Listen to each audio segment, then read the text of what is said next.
Well, it looks like my other director's commentary video was received rather well, and so I wanted to do another one here real quick for you guys on my next biggest video, Talk Nerdy to Me. Talk Nerdy to Me was my very first video on this channel, and it was also my very first viral video, which was really, really exciting. The story behind Talk Nerdy to Me is I had done some other YouTube stuff on some other channels, kind of dabbling, having fun. I wasn't really taking it seriously yet. And I was surfing around Facebook and I noticed a post that was like these SNES gaming bed sheets for your bed, and it said Talk Nerdy to Me on it. And I thought that was so cool and funny, and then it hit me, oh wait, there's that new Jason Derulo song that had just come out called Talk Dirty to Me.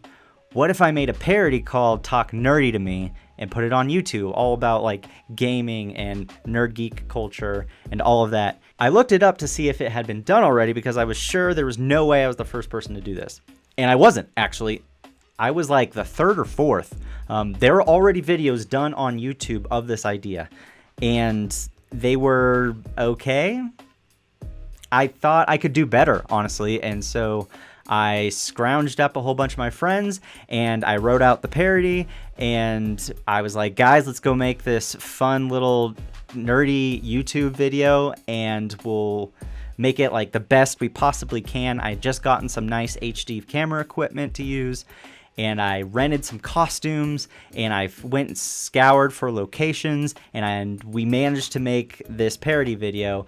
Since it was my first real effort making a high quality YouTube video, I started a whole new channel for it where I thought this is gonna be like my new high quality content. Like, this channel is gonna represent what I'm gonna do here. And so I started the new channel and I put up the video, and it had like thousands of views within the first day because it was getting shared all over social media. That's back when that could happen. It can't really do that much anymore. But then like news outlets started picking it up, and by the next day it had like 100,000 views, and then the next day it had like 250,000 views, and then it got like 500,000 views in a week. All of that on a brand new channel, 0 subscribers. And I managed to get a couple thousand subscribers out of it, which was really exciting because I had no idea what I was doing. But yeah, let's go through it and I'll talk you through kind of what we were doing and where we did things and how things were done and some fun behind the scenes, etc., etc. Here we go. Hey, listen. Yes, starting out with that classic Legend of Zelda, which I'm a huge fan of, and I knew I wanted to get it in there. We had a whole bunch of different locations for this. So this is Keith Evans singing. And he's so good and so clean. We had no auto-tune on this at all. This was all him doing it clean vocals. Okay, so bringing in Keith Evans was the best decision because when I was trying to plan this out, I was like, I need a white guy who can sing really, really well and almost like, an R&B singer. So bringing in Keith, he was able to do that. He was a musical theater friend of mine, and he killed it on the vocals and could do all the vocal acrobatics needed to make the vocal track really, really clean. And we didn't do this in a studio. We actually came into my room at another house I was living at, and I set up some foam around a microphone, and I just had him record the vocals in my bedroom, and then I YouTubed how to mix vocals into a track, and I found an instrumental track to use for it. And that's how we actually made the song, because all the other YouTube parodies that I had seen for Talk Nerdy to Me didn't have a very good like audio track. They had like recorded on maybe their like iPhone or something, and it didn't sound like something you would want to listen to daily. But I wanted to make one that you would, almost like Weird Al style. So it was really important to me that we made a really high-end audio track for the video, as well as bringing in all the costumes and locations and all of that. And of course, Keith, like I said, killed it on the audio track to make it something that we all love today. So let's keep going. This all right here is shot in my friend's backyard. Well, it's my friend's parents' backyard. They lived on like the side of a mountain and had all these green pastures and a stone archway. And I was like, I got to do like Lord of the Rings medieval stuff here. And actually right here in the shot, you can see there's a little goof up. One of our friends in the background there right behind in the little red shirt. But yeah, fun little fact. This is filmed outside a comic book gaming shop in Provo, Utah. And I just walked in. I was like, hey, guys, I'm filming a music video just right outside on the sidewalk. Is that cool? And they're like, yeah, sure, go for it. So I set up my camera on a little tripod, and we went out there. And, like, there's, like, traffic passing by. And we're just, like, hamming it up on the sidewalk in the camera, just singing, lip-syncing away to this track. And people were like, what is going on? But, yeah, anyway, that's how we got this. It's Dragon's Keep in Provo, Utah. This scene, we did Star Trek. I was like, I just need some sort of dark warehousey spot. And so a buddy of mine has this like business space that was all empty inside. And I said, can I just go in one night and set up my lighting and camera and just film for like an hour? And he's like, yeah, man, go for it. So, I mean, it's just a lot of like resourceful, what can I do where for cheap? That's what this video was. Nerdy to me. These were my friends from musical theater. I was like, hey, can you guys come up with 30 seconds of dance for this track? And they did, and they got all their own costumes. And we went over to a college with some other cosplay friends of mine. And we made a big dance group, and just everybody took turns dancing. We borrowed Doctor Who stuff from other friends. The Harry Potter stuff.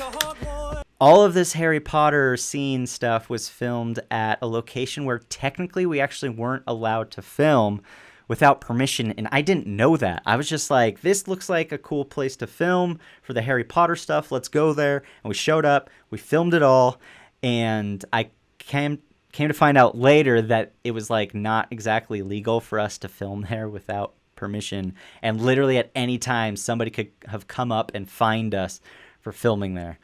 Oops.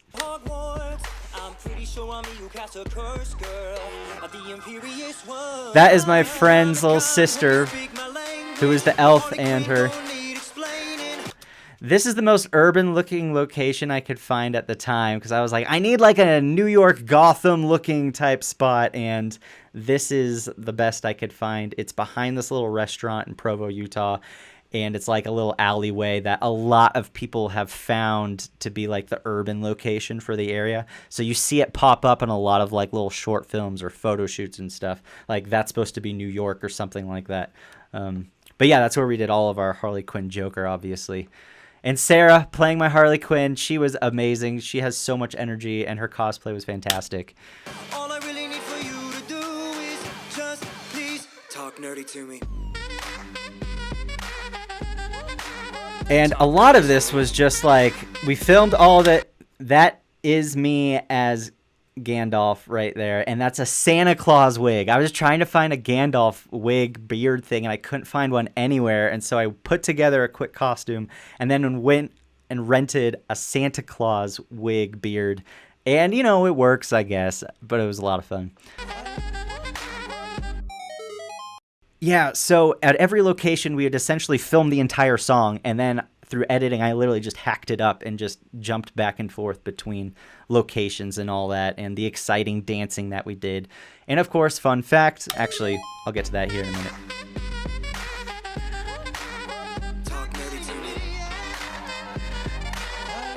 Some stuff in here was like, I mean, you could see people like cracking, looking at camera and all. I mean, it's just, we were literally having fun, and we weren't taking everything like super seriously. Like, he didn't know I was about to follow him here with the lightsaber.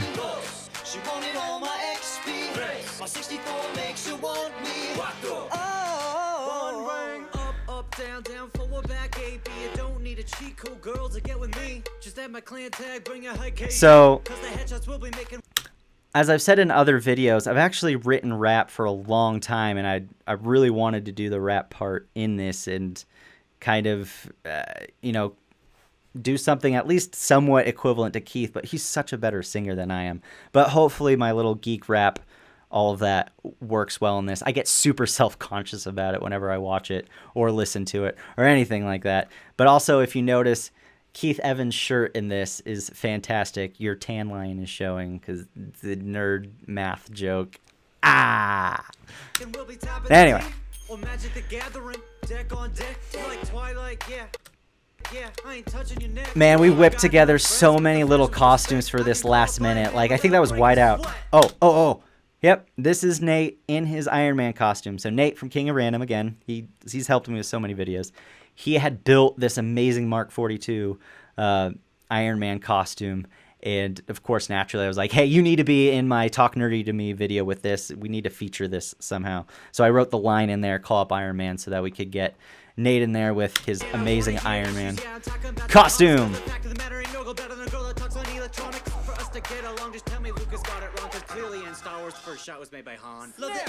Star Wars references! Can never have enough. Oh, I'll come back to this in a minute.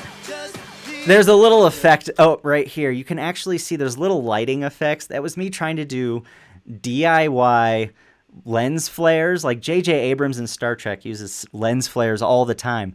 And so I did the little, it's called a fishing line in front of the lens. And when you do that, it gives these little light flare effects. So I set up my phone LED in the background. And then I literally had a fishing line in front of the lens to give this little light effect right between our heads. You can see it right there. It actually comes in and out as we move in front of the lights. It's so ghetto. Yes, Gandalf twerking. I was willing to do anything for this. I think so. Oh, man. Well, I mean, it wasn't like super complicated. It was just essentially a bunch of us getting friends together. Oh, and of course, here at the end, when I was trying to hit the insignia on the t-shirt, I've gotten so much flack for that in the comments because they're like, that's next generation when it's got it. And I did it here for that exact reason. Like, it's not working because I'm not wearing the next generation insignia. That's the point. I'm upset here because it's not working, because this is original series and the insignias do the communication on next generation. Anyway, people are like, wah, wah, wah, wah, wah, in the comments like they always do.